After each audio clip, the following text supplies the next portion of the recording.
we're just starting, and in a minute we will be starting the short networking and then going into the questions and introductions and the session itself. So we have more people joining. Hi, Jim. Yep, there he is. Okay, so I think we can start with the short networking. So welcome, and while people are still joining till 12 p.m. Right? Yeah, it's the official start of the discussion. First, I wanted to say that I'm happy to see you all. We are recording this so that we would have a recording after that and share with all the people who couldn't join today. And I'm happy to see you all here. And I wanted to start our ARVR expert panel with a short introductions, because we want it to be interactive experience. So everyone is welcome. If you're not comfortable introducing yourself, you can just keep your video off, and I will not ask you to introduce yourself. So we just go into a short round of what's your name, what do you do, and what is your superpower? So I can start. My name is Katya Garlatova. I'm an event lead for this specific event. I'm also a tech project manager. And I believe my superpower is seeing the connecting the dots. So I'm like this, like a spider woman who connects people, dots, like different, puts the puzzles together. So I feel this is my superpower. But going through the whole day without sleeping would be also nice. So that's the one that I'm aiming for. Yep, so Dan, you are the first on my screen. So could you please introduce yourself? Thanks, Katya. My name is Dan Black. I'm the Chief Learning Strategist at the Learning Innovation Group. We are an organization that specializes in designing, developing very specialized training curriculum for primarily nonprofits, small businesses, and government organizations. I would say my superpower is seeing the potential in people and in things. Awesome. Yeah, it's a great superpower. I could definitely use that. Sergey, you're next on my screen. Okay, so I'm Sergey. I'm the founder of the company called HQSoftware. So basically, Katya helps us to run this panel discussion. About my superpower, I think my superpower is collecting great teams that can really implement ideas into the reality. Because like I'm the ideologist of everything, saying that okay, we probably need to go to that direction or maybe some other direction, but the real superpower is having people who can listen, who can perceive those ideas and really implement them into some kind of real things. Like Katya, for example, who makes this panel discussion for us. I'm trying to do my best. Yeah, thank you, Sergey. Brian, you're the next. I'm Brian Anson. I'm the CEO of StratusVue, which is a web-based SaaS for construction companies. So basically handling any of their costs, RFI submittals, and visuals, things like that. My superpower would have to be probably being able to bring people from different viewpoints and worlds together and come together and accomplish something for a common goal. I would say that would be my superpower, is being able to make people join together towards a common effort. That's great. Sounds great. Steve, you're the next. Thank you. My name is Steve Gatter, and I am a business coach. I have a solopreneurial practice called Underdog Business Strategies. Underdog because my clients are startups and freelancers. And my superpower, I think, is simplifying things and figuring out how we can be more efficient in whatever it is we're trying to do. Awesome. Thank you so much. Thank you. Jim, if you're comfortable introducing yourself, please do. Sure. My name is Jim Bradbury. I've been in game and software development for a little over 20 years. Lately been kind of pioneering virtual reality and fitness, but also building a community around virtual reality in the state of Idaho, which involves working with a lot of companies providing VR training and services. Currently, I'm the COO of a new company in EdTech called Librarium. And my superpower is probably being able to look forward down the roadmap and removing obstacles from the teams way before they get to them. That sounds amazing. Thank you, Jim. Igor, you're next. Hello, my name is Igor Gorlatov. So I ran the mentorship program at Innovate Charlotte, and I work on my own SaaS product to help other communities run mentorship programs. The superpower I can think of right now is finding answers in books. So this is what I enjoy doing when I'm challenged with something. I need to get a book, and it's as if I'm talking to the author. And if the book is great, I get my answers that way very quickly. That's a good one. I really need to learn to do that as well. Alexei, Svetlana, if you're comfortable sharing about yourself, please unmute and do. If not, that's okay. Let me go through the rules a little bit. So we have like some organization things. We have chat, and at any point you're welcome to drop any questions in chat, and we will answer them at the end of the discussions. We will start with the short introductions, and then Sergey will talk a little bit about HQSoftware, the company that is behind this event and that makes this thing happen. And after that, we also announce the new event, the next one that is going to happen in November. So it's November 16th, and it will be about around healthcare. So education for healthcare in ARVR. And after that, we will go into discussions. So we're ready to start. And let me share my screen really quick just to, 1 second.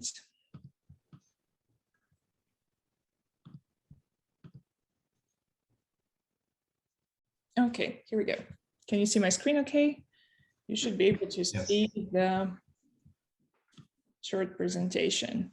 So welcome again. Thank you so much for coming. I'm very happy to see you here. Today we will be discussing the future of education and how AR/VR technology can be brought to the workspace, and what specific use cases Brian and Dan could share about the way they use the AR/VR technology in their life and their work.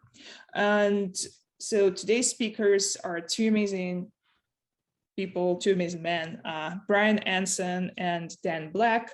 And I'm happy that they are here today, and we will listen. We will listen to their introductions really soon, and also start with the questions.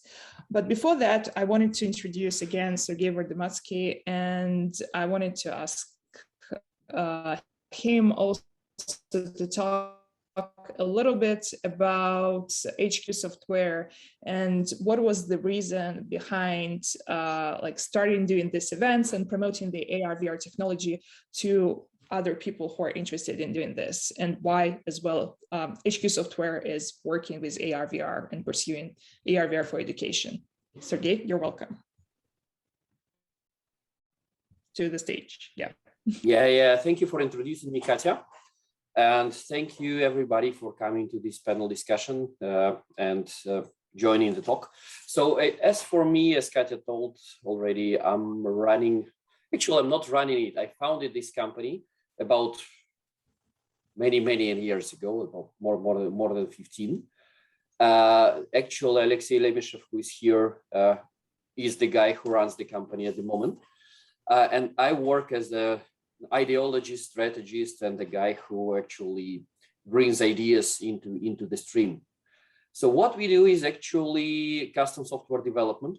So we run a software development house with about 100 good developers, and a few trainees. Recently, we started a training program in Georgia. I mean, Georgia that is on the Black Sea, not the US, Georgia.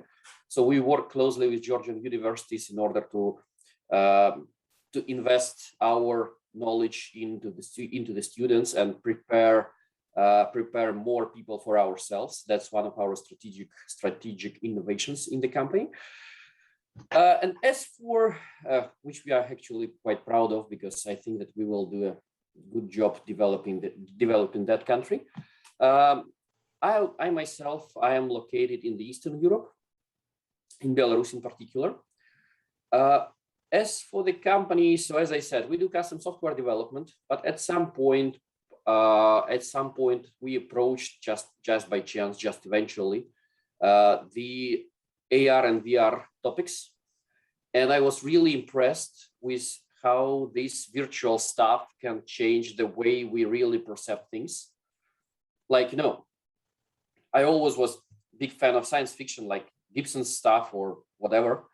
And suddenly I still remember this VFX One VR helmet that was used for Doom. Then you remember that, I see.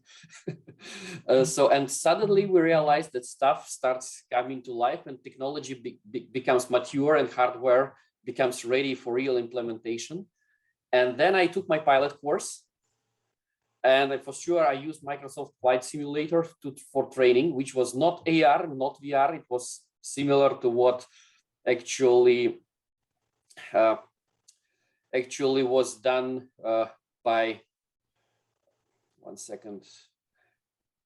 All right, so basically, yeah. So then when I approached that, I thought that this could be a good opportunity for us to do something new, something impressive, something inspiring for both us as a company and for our customers as users. And at some point, I decided as my own pet project to explore the idea of using VR for education and VR and specifically for professional training. Because as we see from this piloting experience and also from some success stories from our customers, educational stuff in VR has great potential because it trains not only the procedures themselves, not only the what needs to be done, but also the mechanical memory and similar things and so on and so forth. And so we started pushing that to the market and starting looking for opportunities to both share our experience and get new experience from you guys. So that's why we are like here. So basically that's it. Amazing. Can you pass the microphone to somebody else? Yeah, sure. Absolutely. Thank you for sharing the backstory. And I also, before we start with the conversation, I want to announce the next event. So if you're interested in ARVR technology for healthcare, so the next event would be on November 16th, the same time. And we have 2 speakers already, and the third one is coming. So just would love to see you here again and put it on your calendars, please. And finally, so we go back to our conversation and start with our amazing speakers, Dan Black and Brian Anson. I'm so happy to have you here today. And let's start with the short backstory. So what was your story? What were you studied to get into ARVR? Is it some kind of a specific, was it in your past from the beginning, or did you come up during your educational years or like work years, and how it all started so that you came to ARVR? Yeah, please, Dan, let's start with you. All right, thank you, Katya, and thank you, Sergey, for that backstory. I appreciate that. I can only imagine how difficult this would be for me if I was trying to speak in your native tongue, and I promise you it wouldn't have come off as good as you did for us. So thanks for that extra step. I am not actually classically trained in AR, VR. I am classically trained in learning and instructional design, specifically the adult learning part of things, just because the brain changes how it learns after it fully develops at the age 25. So how I got here was really just a passion for it. Ever since I was a kid, I loved teaching other kids stuff that they didn't know, tutoring them at school. Every job that I've ever had, whether it was at Price Waterhouse or Bank of America or owning my own real estate company, owning my own training company, always had some sort of learning and development that was a large component of what it was that I was doing. So my journey to ARVR is really more about it's a tool in my available toolkit.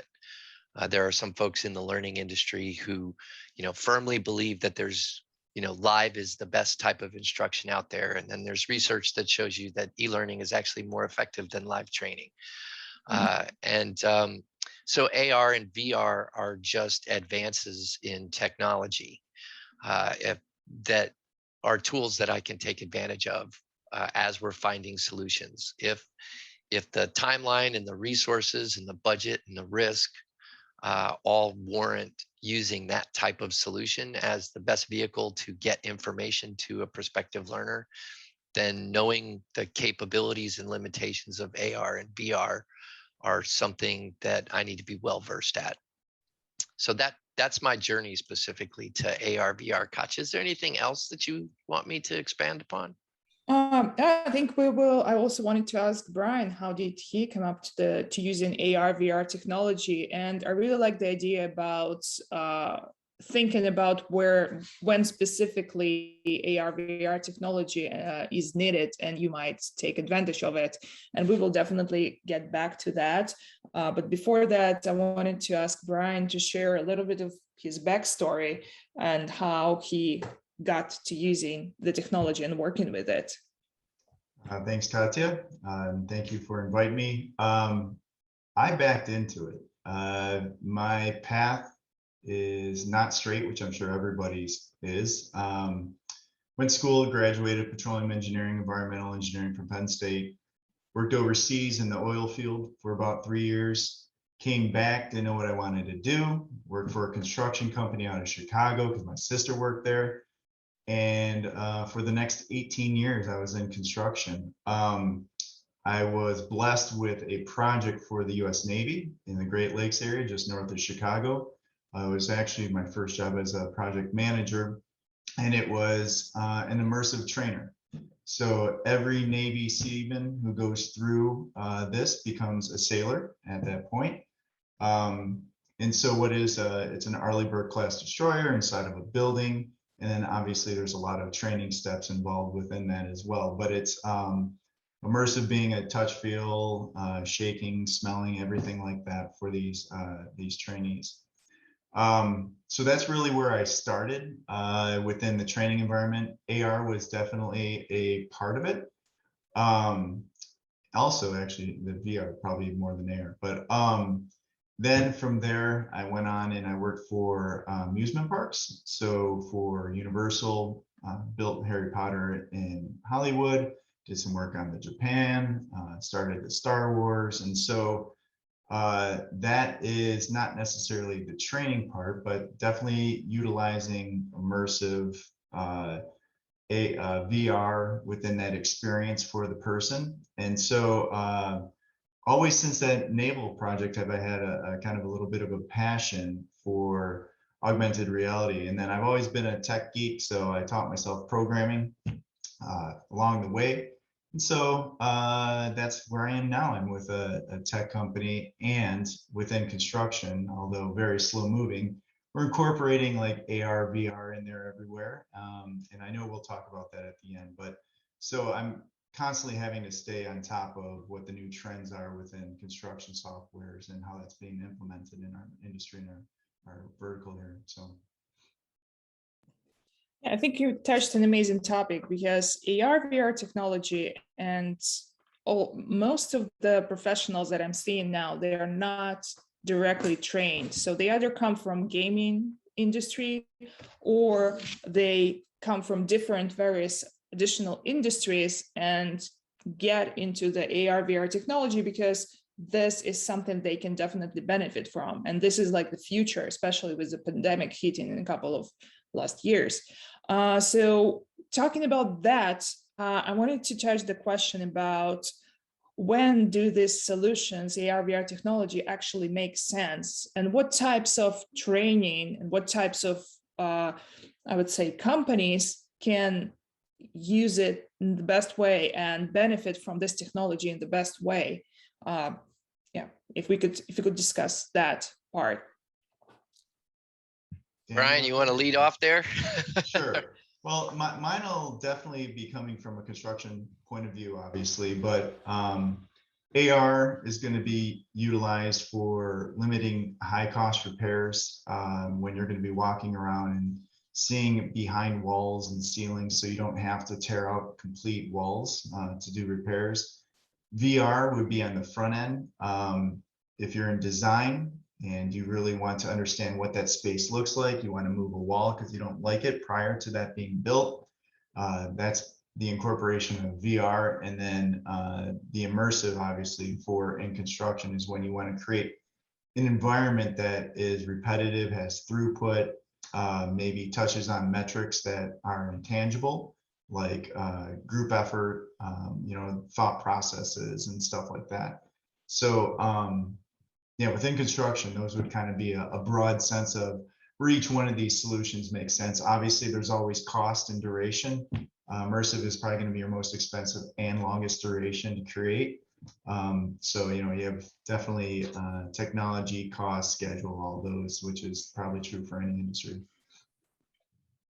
Yeah, all great points, Brian. If I could just layer in from a learning strategy perspective, some things on top of that, what you've already said. Anytime someone goes for a training solution, there's always a cost benefit analysis, right? That's pretty much any solution, whether it's marketing or a technology solution. What's the cost? What's the benefit? Is there going to be a reduction in perceived costs? Or to your point, Brian, that reduction in risk, if we've got high risk or a high cost fix that needs to happen, what can we do with AR and VR to make sure that we minimize our risk and reduce our increase our cost avoidance as much as possible? Probably some other things that I look at from a learning strategy perspective is, first of all, what's the audience size? How many people are going to be needing to access the information? Because anytime we've got AR or VR, we've usually got device considerations that need to go along with that. Maybe they've got access considerations to technology that need to go along with that. And then how often are they going to be using it out in the field? So if I think about an HP commercial printer technician, and this has actually hit two things, there's a number of those folks all across the globe. And so if they have instant access to the information that they need to address the problem that's right in front of them, then it starts to make a lot of sense to use an AR solution where they can point their phone at a device and it'll tell them what's wrong with the machine and the process they need to go through in order to complete the particular fix. And that's also speaks to a volume of information perspective.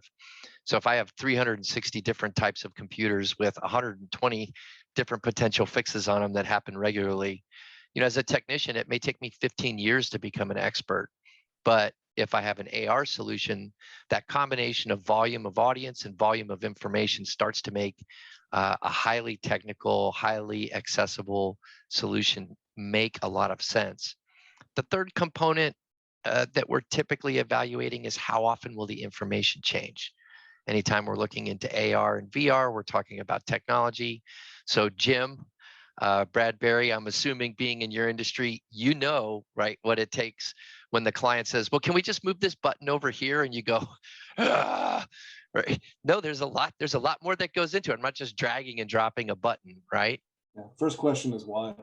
Yeah, first question is why, always. Why? Well, I just like it down there. Why, right? Why? But also, if I'm a user, it's not my job to understand what goes into making that user experience so simple, right? Simple's its own form of wow factor. But you have to consider that if your information is going to change regularly or frequently, then you might want to look to a different solution or evaluate the cost against the benefit of going back and updating that information. So to kind of recap, Brian was talking about that cost avoidance, risk reduction, but then layering on top of that, the volume of information, how many people need to access that information, and how often that information is going to change. Those are the metrics that we use when we're considering AR, VR, or quite frankly, any other type of solution. It's inverted for just live training. You know, how many people do you need to bring all to one location in order to do the live training? So anytime you're developing a training solution, you're thinking about how is the learner going to access it? When is the information going to need to be accessed? And what's the most effective channel to make sure that the learner gets the right information at the right time when they need it? Yeah, I've been diving deeper into this topic, and it's interesting that if we go to healthcare, so the high-risk environment, it changes a little bit. It's not that the actual person who is performing stuff at risk, but the other side, the person, the body, like the actual action that you're trying to learn is performed on is at risk. And also the props are really expensive. So I didn't think about this part even when we were discussing that the actual bodies, that simulator bodies, like real life bodies, they cost a lot of money. And if you perform incorrectly the surgery, even when you try, it also adds to the cost. And if you could give an example of the case of the learning process where you actually used ARVR technology or something closer, and what were the results? Let's talk about the actual impact of virtual learning and like VR, virtual reality learning on the employees, and how can you scale on that part? Could you share the example we were talking about with the employees of coffee? I think it was.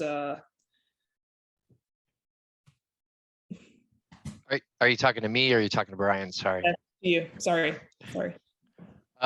So there's a couple examples that come to mind right away. One of them, if we stay in the healthcare space, an organization that sells medical devices, across the globe, and they want to train their, not only the doctors but also their sales distribution folks how to use those medical devices. Obviously, you're not going to open up a person and train in a live environment, and video can only do so much. So your risk there is actually twofold, right? You've got a person risk, you've got a human risk, and then you've also got a really expensive device risk. And those devices are running $12,000, $20,000, $35,000 a piece. Messing up just one medical device starts to become pretty costly. And so choosing an AR, or in this case, a VR solution, where not only the sales rep, who's typically knows more about putting in this knee replacement than the doctor does, right? They can explain that surgery backwards and forwards, even though they're not a doctor. They're working with the doctor in a VR environment, walking through the surgery sort of step by step with some standard things that are going to go wrong. Just think about any sort of immersive flight simulator. All right, we're flying on a nice day. Now let's fly with really heavy crosswinds. Now let's fly with some really good wind shear and in a storm, and all kinds of stuff. So then what sort of scenarios can we present the doctor with that we've seen or that we've categorized so that they can learn to react to those appropriately along the way? And so if I'm an organization, or in this case, the organization that we were talking to, and I have 80 or 90 different medical devices, all with this same need, all of a sudden it starts to make a lot of sense to spend $9,000, $10,000, $12,000 to create an environment for each device on what's this process that you're going to go through. And it doesn't need to, it's not realistic, right? It's very Minecraft-esque, pretty blocky in its look and its feel, because to your point, Sergey, that you made earlier, it's the muscle memory, right? That it's that mechanical muscle memory that we're trying to train into whoever our target learner is, so that when they do encounter it, it doesn't look completely unfamiliar. The fact that it physically looks different than a simulated environment it almost becomes irrelevant at that point. Was that kind of the example you're looking for? It is, but I think it's a great question. You touched the great part of creating the educational video, not video, but this training module. And if we're talking about the educational design, because the technology that we're using is literally the tool, but it's everything is about the actual training module that you are creating and how you make sure that this training module is like bringing you what I'm trying to ask is, what is the most important? Is actually the educational design or the technology that you're delivering this training video? And yeah. Well, that's something that instructional designers and technologists go round and round about. What's more important, the technology or the design?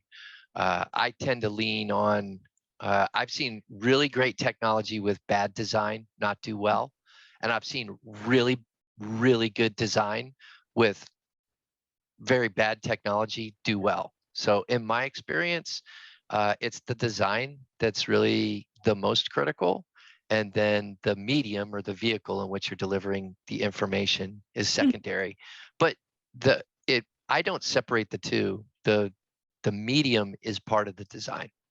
Yeah. So Brian, I know you built this amazing amazing project. And could you share a little bit about this? How were you using the educational design?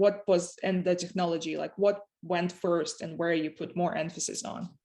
Yeah, in this process, it's definitely the learning that had the emphasis, at least as far as getting all the specifications and the end goal. Obviously, once you get towards the end, then you have to bring in the technology, and that's going to trump the learning, but that's already done. What I found interesting, and I really liked, and I saw that actually carry over into like the theme parks as well, is that they bring in a lot of experts specifically to the subject that we're talking about. So the Arleigh Burke class destroyer had 11 different scenarios, and each one was based on a real world event. So they would bring someone in from the USS Cole and describe exactly what happened to them. Physically, what were they feeling? Mentally, what were they going through? What was the most disorientating thing that was going on? And hearing those stories, we had developers, we had contractors, which never had built something like this. We had story writers, everybody. When you hear these real life stories of what's inspiring this in this training, it put everyone like at a different level of coming together, and we want to achieve this because you feel it. And it's that feeling that actually carries us through the rest of it. You are going to have architects, design engineers design it. Then you're going to have developers build around that. But it's really that nucleus that starts why you're doing all this that really carries through everything. And then the technology actually comes after. And I think we spoke about this a little bit, that this project was 4 years in the making. It was a design build. So it's really the Navy this is kind of what we want to happen. And then you build the team, you bring in the architects, designers, and make it happen. And so it was a lot of storylines. It was a lot of concept, storyboarding, and then conceptual design. And that was probably about the first year and a half of it, was really just getting to that point where we all understood what we wanted to do. And then we had a sense of what we were going to use to achieve that. But it wasn't 3 years down the road that we'd actually start installing this stuff. And so the technology used was actually a blank. It was, we can specify this specific type of technology at this point, but we're going to fill in the blank when we get to the point of actually installing it, because we want the most current technology to be used at the time of installation. So that's where I put it. Ours is definitely more the creative side first. Yeah, and I'll layer in something. Brian got into the front end of what instructional design is. Without getting to all the different models, we use a 4D model. So the define stage is where he's collecting those subject matter expert stories, all sort of the details, the steps. The design stage is how are we going to get this into somebody's brain? How can we attach it to existing information so we can reduce something called cognitive load? And essentially, that's a fancy way of saying I can teach someone more with less words. And then how can we go ahead and then develop it?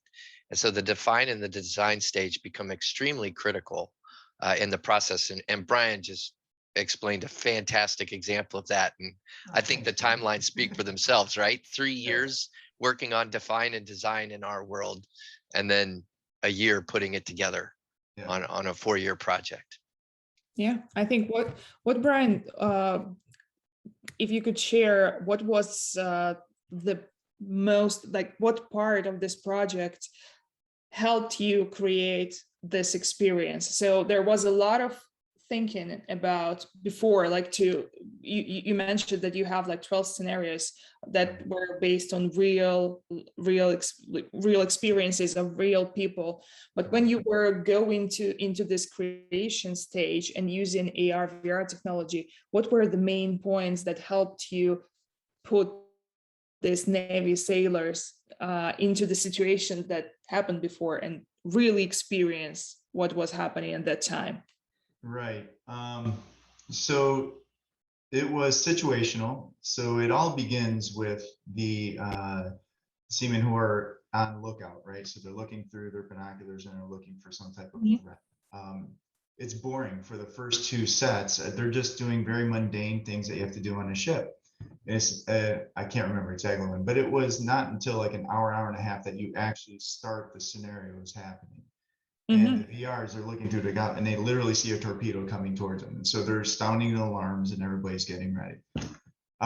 So using AR or VR in that perspective is because we couldn't show the open ocean, right? There was no way to do that inside of a box. So that was the right implementation for that. And then on the flip side, the most immersive thing we had done was to replicate the USS Cole, which was where the bomb hit, blew up the galley where they eat.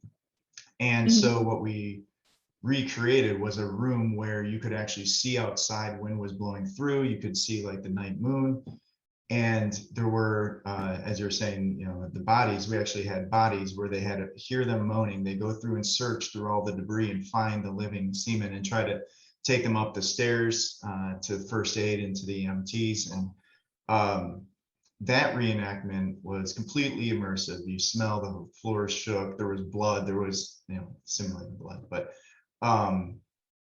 that was where immersive and just basically blew me away, that when you go in there, you're like, holy cow, it's like, I really believe I'm in this space right now. So those would be kind of the 2 different examples. We were able to create one space, which was completely immersive.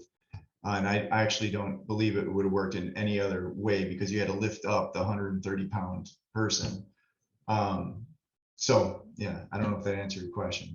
It is. I think it's a really great example of mixing the technologies and getting the great result. Because if we go with VR only, it is expensive creating this type of immersive trainer. But if we go with VR only, you kind of emit all this field touch situations where people can actually experience and train the real muscles aside from training the movements. And I think it's a good time to touch about the mistakes and misconceptions about the ARVR technology and also maybe limitations. So how could you share a little bit about the most common mistakes that people do when they're using ARVR technology? I'll start, Dan, just since I was just talking, that's okay.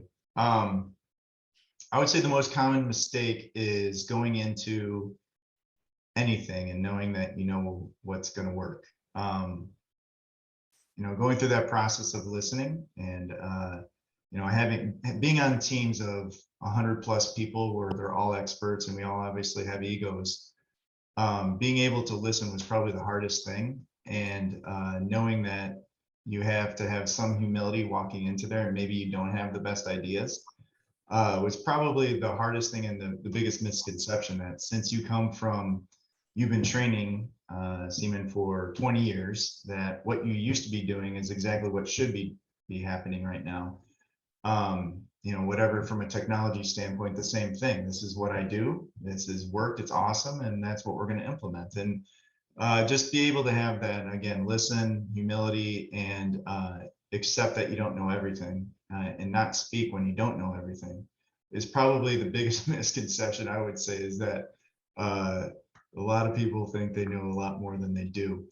And then also, the biggest misconception is that everyone's talking the same language. I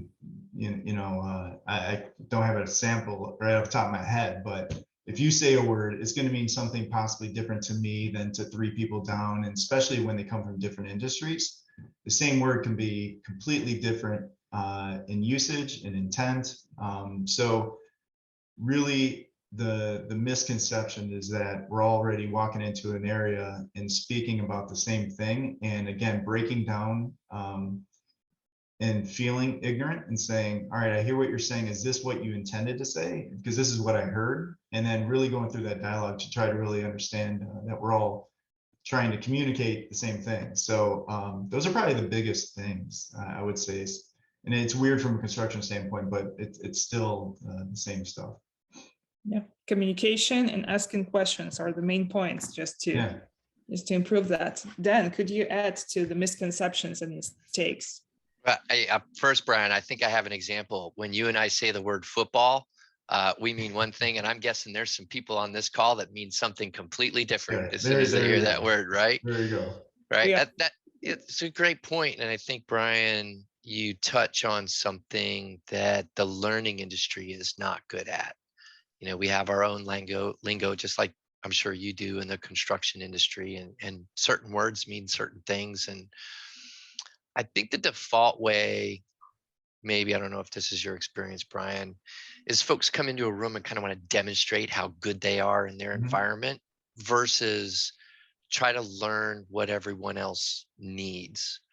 And I find that is synonymous with almost every project I've ever worked on. And so it's how do you make folks feel like they're in a safe enough space where they can make themselves vulnerable. And that's, the learning industry in general is about getting adults to feel vulnerable so they can learn something new. And it's that first step you have to get through. And so that's part of the design. How do we get people okay with the fact that there's something they don't know? Because I'm an adult, I'm supposed to know these things. And so that's part of the project as well. And I find that the way that you can do it, Brian touched on this, hearing the stories, understanding why they were doing this, hearing those stories from the survivors of the coal, those are moving for a project team. And that can be something that everybody grapples and rallies around, especially during the difficult times when everyone's tense and you're up against deadlines. And so in my mind, that's always being learner-centered in your design. Who's our learner? What are we trying to accomplish? What is this really going to benefit them? If the project Brian's working on works well, chances are lives are saved down the road. People, the ship doesn't go all the way down. We've got less of our men and women in uniform in the water drowning, right? That's the reality of that project. And it's hard to do that with a lot of other projects. Like, well, if the printer doesn't get fixed properly, right? How's everybody going to rally around? Oh no! So question in the office. And unfortunately, a lot of training is like that. If it doesn't go well, there's not a lot of industries, and we have this because when we're building curriculums, we do something called a criticality analysis, and the criticality analysis is 1 through 7. What happens if the learner fails to perform a certain function or task? And 7 is, destruction, risk, massive monetary and reputational loss, or loss of life. 6 is injury. 5 is, someone breaks a nail. And all the way down to, well, they just got to try again. I haven't run into a lot of 7s and 6s. The only time we're ever running into that is when we're, working with someone in a high risk environment. I've never done any work specifically with the military, but I grew up a military kid, so I can imagine there's a lot of sevens there. I've dealt a lot of sevens with, fire, police, community service members, EMTs, anybody dealing in some sort of crisis scenario. OSHA, where you're working in a manufacturing facility and you don't know how to drive that 3,000 pound piece of equipment properly. That's where people get injured and people get hurt. But ultimately, if you look at 85% of the stuff that's out there, it is, I don't know, the machine doesn't work for a couple extra days, or the TPS report doesn't go out on time. So it's hard for people to get really focused on that. I think what the execs get upset about is, we opened up a wall at the cost of $15,000 and it's the wrong wall. So now we got to open up another wall, right? That's where we start to talk about monetary costs. But it's hard to get your learner excited about that because they don't own the company, so they don't really care. So it's a complex environment that you're working in, I think, is really what's coming out of that. And so finding that thread, how can we stay focused on the learner? How can we stay focused on what we're trying to accomplish? And how can we balance the level of time, talent, and treasure we're investing into this solution so that it can justify the outcomes of what we're most likely going to get, and also what we're avoiding. So that's what I would say is the most common mistakes are, and maybe a shorter way to say it is, to make sure that people don't get these pinpoint focal points where they get wrapped around the axle about something, and it just sort of stalls the whole project without continuing to move it forward. Yeah, I'm glad we touched this topic because a lot of times people are just focused on the fun, like shiny. They have the shiny object syndrome, and I'm like, we got to use the AR because everyone is using it. And the monetary part is with time it develops, and literally nowadays the technology is way less expensive, especially the hardware. It went down to 320. Now is the cost for the Oculus Quest glasses is only 320. It's not even the 1,000. So it's quite a bearable cost for the company. So with all this changes and with all this development of the technology and new uses where people going into different industries trying to use the technology, what do you feel is the development for AR/VR technology in education? And from your standpoint and for where you're at now, how do you see AR/VR technology in 5 or 10 years? Like, would you be able to benefit from it, and where would it go? Do you have any predictions for that?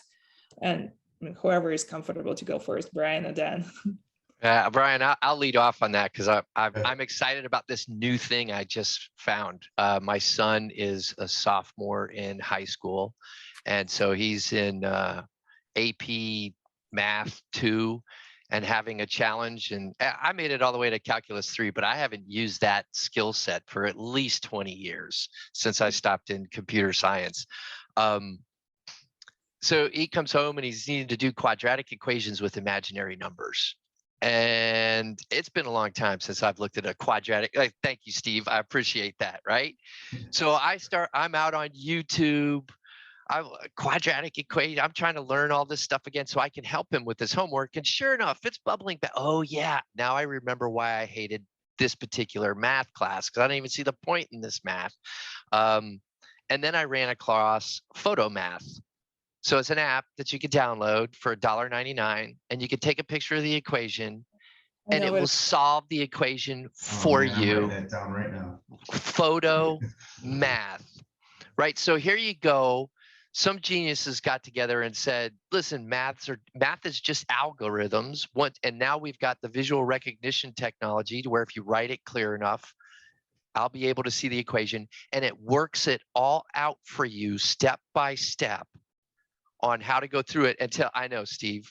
So this is where I see, this is just one mind-blowing example of how AR, and that's augmented reality, right? I am augmenting the reality of the page with something that's overlaid, and that's helping my son sort of get through what it was. And in 45 minutes, he's a smart kid. He started on, there was missing pieces to the puzzle. And in math, when pieces are missing, the whole puzzle doesn't work.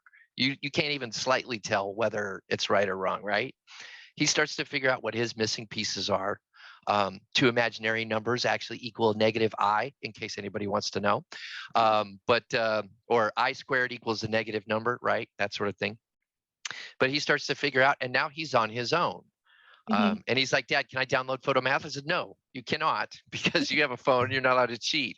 Although, I want him to go through the struggle first. So that's where I see this going, right? All of a sudden you'll have these app technologies. I see eventually where, we've gone from these big headphones to little itty bitty earbuds, right, that fit in our ears and tell us all kinds of stuff that's going on. We've got our cars talking to our phones, talking to satellites. I see that going on. That whole IoT thing is happening. I can't imagine that it's going to be terribly long, next 5 or 10 years, where my phone is connected to my actual glasses or my contacts inside my head. And if I've read a Tom Clancy model lately, that already exists. We just don't know about it, right? If you're any military technology you know about is 20 years old. So that's where I kind of see it going, is you'll get it into the mainstream. Yeah, Sergey, I agree. The next 20 years, who knows? I just saw the Aura. Have you seen the Ring?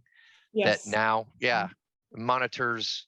You used to have a whole host of devices in a hospital room to get done what the Ring does right around your finger, with glucose levels and EKGs and the whole 9 yards. So that's where I think it will go. And it will, if I think of when I was going in high school, I was a sophomore in 1988. So here we are, 30 years later?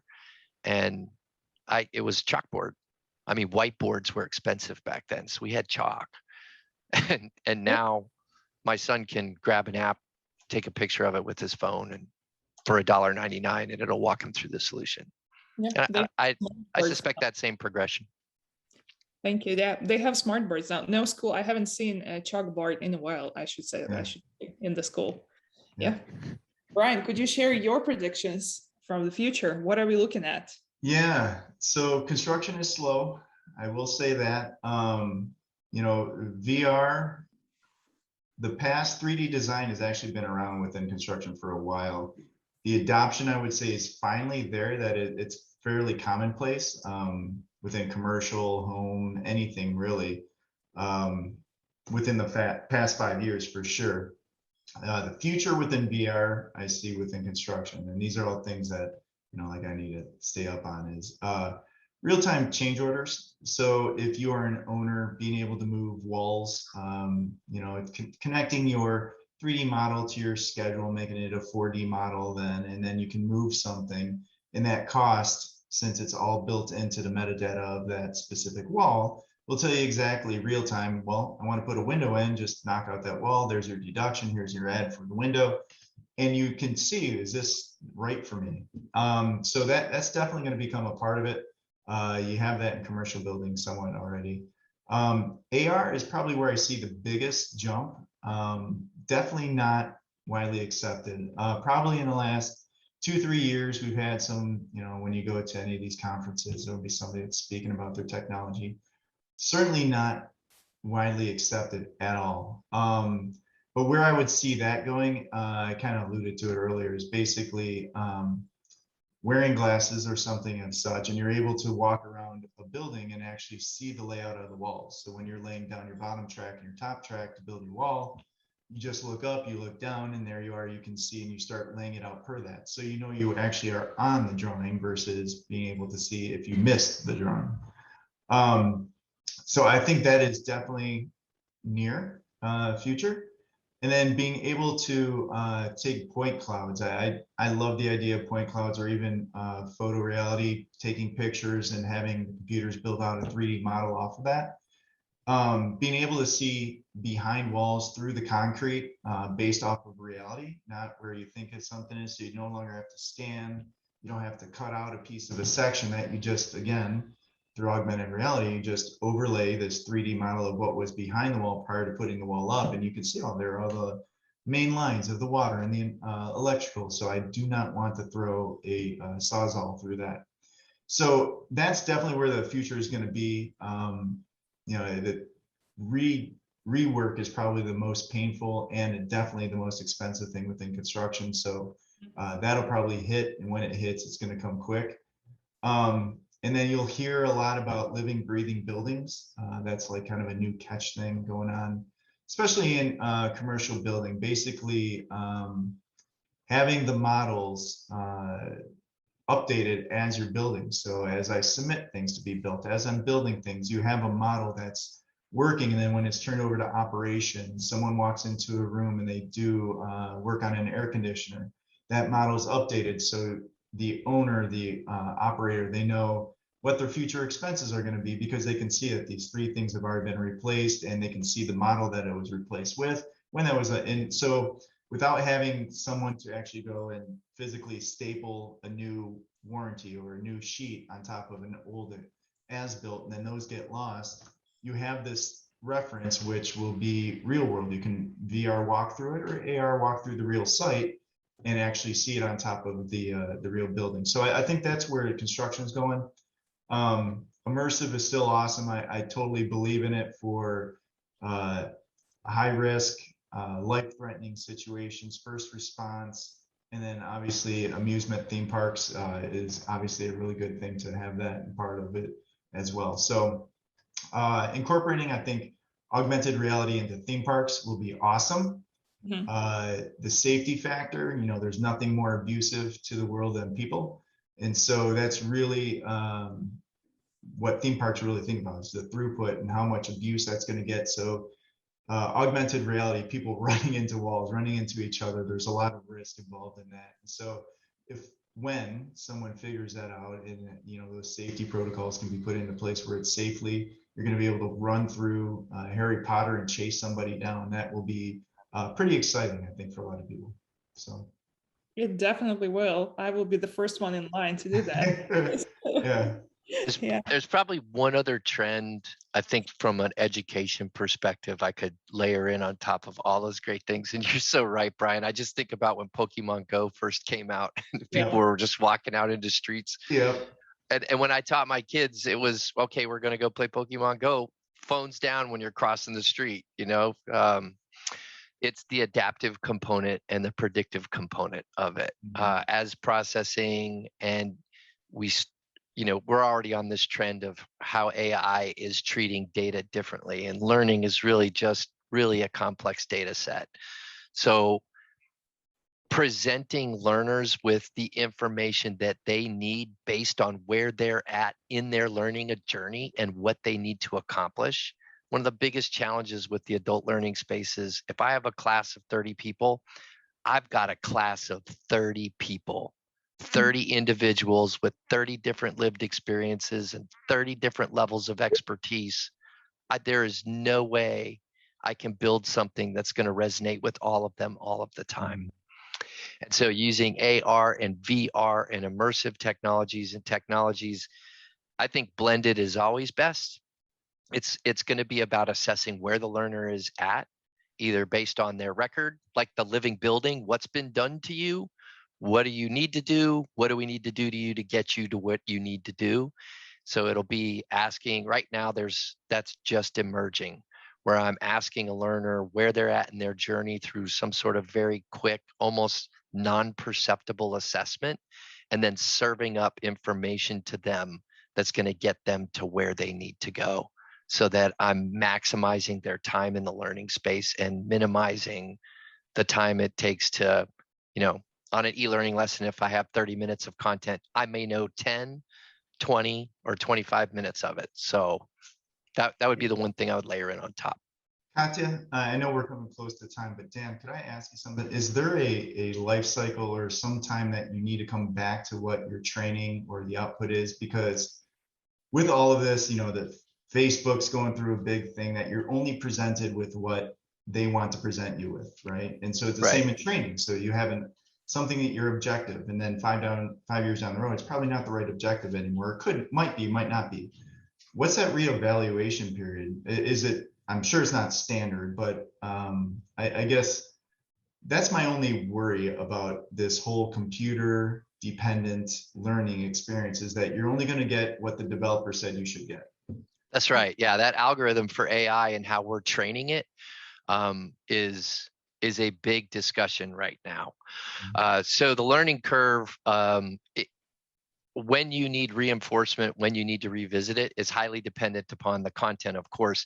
But if I can draw it for you in the air here, this would be great ARVR experience, right? You know, you learn something new and you're at peak knowledge for that.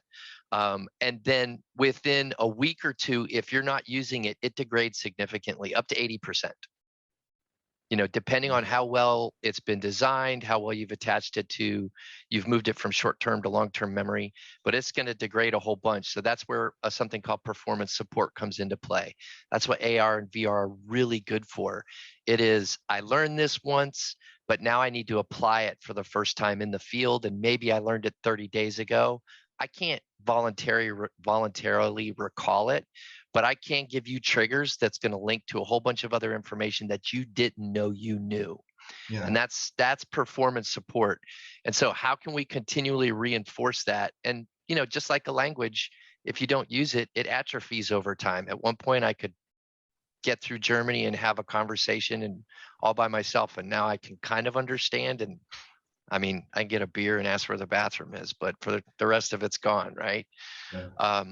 So that's, hopefully, Brian, that answers your question. And that's what performance support is. And that's where everybody's going to what's called a workflow learning model.